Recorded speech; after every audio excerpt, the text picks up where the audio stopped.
some of you will recognise some of these. At school, the nuns tell us we must ask God if we have a vocation. Boys could be priests or religious brothers. Girls could only be nuns. God wants at least one vocation for every family in the parish, and I think it goes without saying that the oldest child in the family should try to be the vocation. I wanted to be our family's vocation, just like Auntie Judy. We call her Auntie Sister. She's not a missionary nun. She's a Dominican nun. She lives in a convent with other nuns, and they're all school teachers.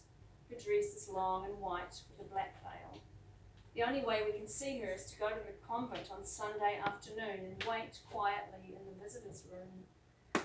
She comes in with some other nuns, and we kiss her lovely soft cheek. We have to kiss the other nuns too, which we'd rather not. We can't say no to the nun. Mum took us to the convent to see Auntie Sister the day after I committed my first deadly sin, gluttony.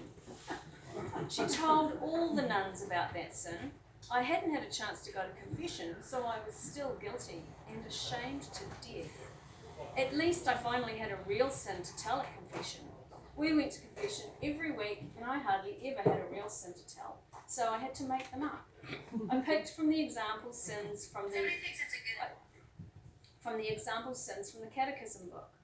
My favourite was, I stole money from my mother's purse, which sounded like the most terrifying sin in the world.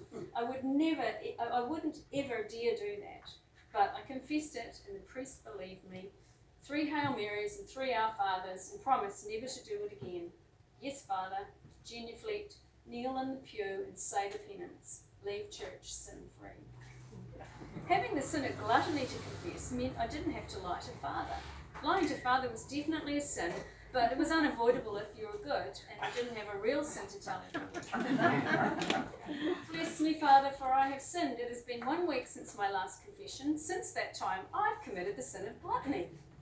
Father didn't say anything for a moment. The sin of gluttony? Yes, Father. And how did you do that? Well, Mum said I could eat whatever I wanted for lunch, so I picked a can of condensed milk and I ate half the can and threw up, and Mum said it was gluttony. She even told the nuns. I see. And do you promise not to do that again? Yes, Father. I hate condensed milk now. 3 Hail Marys and 3 Our Fathers. Yes, Father, genuflect. I had to lie to the nuns too, and to a cardinal. We had to pick our patron saint for confirmation. We studied the saints and picked the one we most wanted to be like. I picked St. Francis of Assisi because he always had a bird on his hand and a lamb or a baby deer curled up at his feet. He was really nice to animals. Tell the class who you've chosen as your patron saint and why. Susan Ward? St. Francis of Assisi because of the animals he loved. Susan, St. Francis of Assisi is a man. Yes, sister. And you're a girl. Yes, sister. So what does that tell you? Nothing, sister. My classmates giggled. Susan Ward, a girl cannot have a man as her patron saint. Go back to the book and pick a woman saint. There are plenty to choose from. I was only 9, but I knew this was wrong.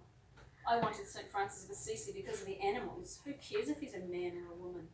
But you can't argue with the nuns. Did Mum or Dad give me the idea?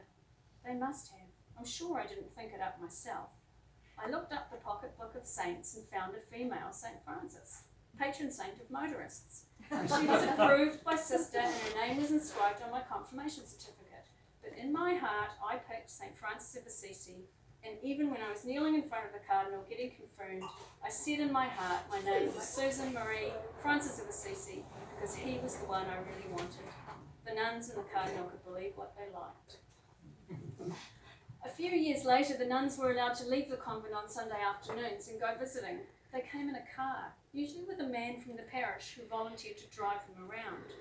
They drove up the driveway, opened the car windows, and we crowded around and kissed them through the windows. Then Mum brought out a tray with cups of tea and passed them to the nuns in the car. When they went to visit Nana Beard's place, there was no driveway, so the car parked at the curb on Calvin Street, and Nana brought the tea tray right out to the street. I did not want to be that kind of nun, allowed out of the convent but not allowed out of the car. What if they had to go to the toilet? Bless me, Father, for I've sinned. It's been 1 week since my last confession. I've been thinking about the nuns peeing.